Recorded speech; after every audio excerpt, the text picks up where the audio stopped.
Assalamualaikum warahmatullahi wabarakatuh.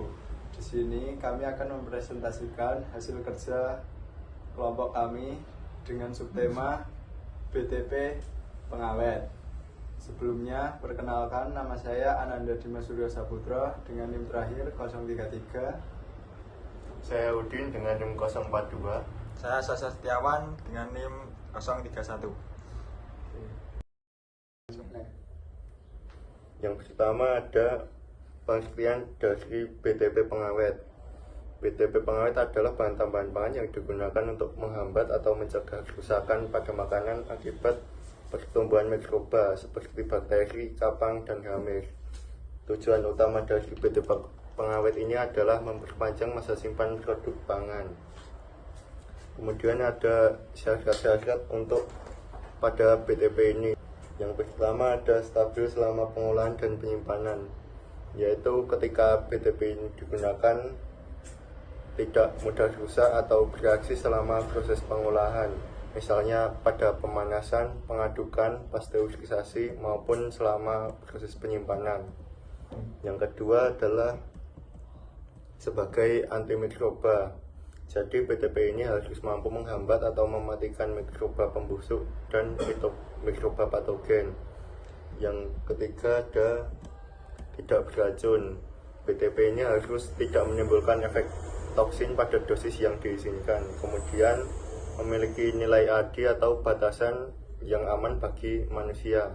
Selanjutnya juga tidak menghasilkan bahaya selama reaksi kimia. Yang keempat ada ekonomis. Jadi BTP ini harus mudah diperoleh, harganya terjangkau, efektif pada konsentrasi kecil sehingga biaya produksinya rendah. Kemudian yang kelima, BTP ini harus tidak berpengaruh kepada warna, aroma, dan rasa dari produk itu.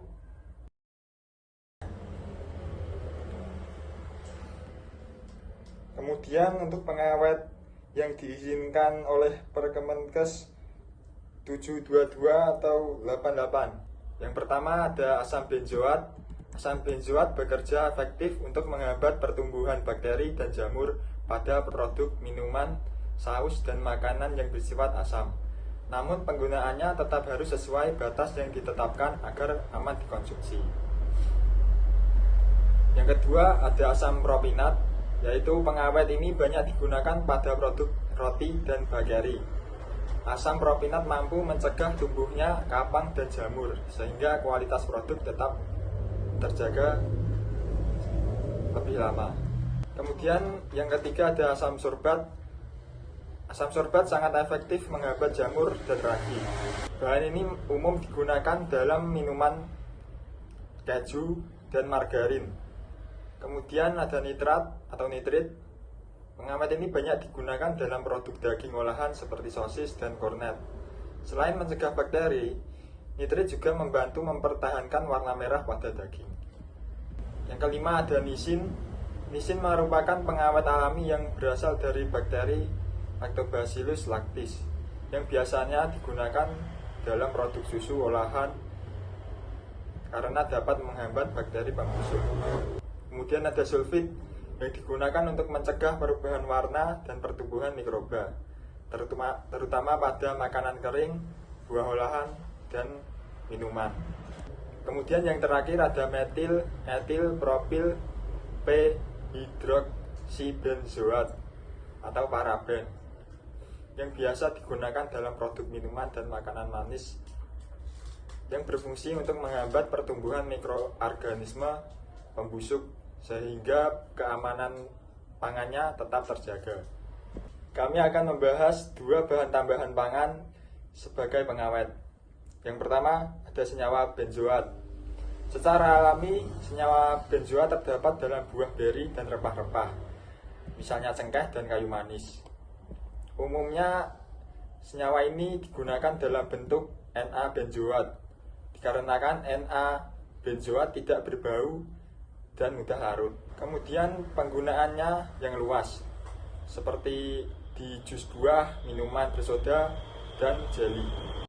Selanjutnya untuk mekanisme Na-benzoat. Pada pH asam, natrium benzoat berubah menjadi asam benzoat yang dapat masuk ke dalam sel mikroba dan akan menurunkan pH internal sel, sehingga enzim mikroba tidak akan bekerja dan pertumbuhannya akan terhambat. Untuk selanjutnya ada nitrat dan nitrit. Yang pertama, nitrit biasanya berbentuk garam kalium atau natrium nitrit, sedangkan nitrat berbentuk garam kalium atau natrium nitrat. Keduanya sering digunakan sebagai bahan pengawet pada daging olahan atau daging yang diawetkan, misalnya sosis, kornet, dalam kaleng maupun hamburger. Selain berfungsi untuk mengawetkan, nitrat dan nitrit juga berperan dalam mempertahankan warna merah pada produk daging supaya tampilannya tetap menarik dan tidak cepat membusuk. Yang kedua adalah mekanisme nitrit dan nitrat. Pertama, nitrat akan direduksi menjadi nitrit oleh bakteri tertentu, misalnya Micrococcus. Setelah berubah menjadi nitrit, barulah ia berfungsi sebagai pengawet. Sedangkan nitrit berubah menjadi asam nitrit atau HNO2 dalam kondisi yang asam. Asam nitrit menghasilkan nitrogen oksida yang kemudian mengganggu enzim respirasi bakteri, termasuk enzim ferredoxin dan sitokrom, sehingga bakteri tidak bisa menghasilkan energi dan membuat bakteri mati atau pertumbuhannya menjadi terhambat. Oleh karena itu, nitrat dan nitrit dapat diandalkan sebagai bahan pengawet pada produk olahan daging. Cukup sekian presentasi dari kelompok kami. Jika ada salah kata kami mohon maaf. Wassalamualaikum warahmatullahi wabarakatuh.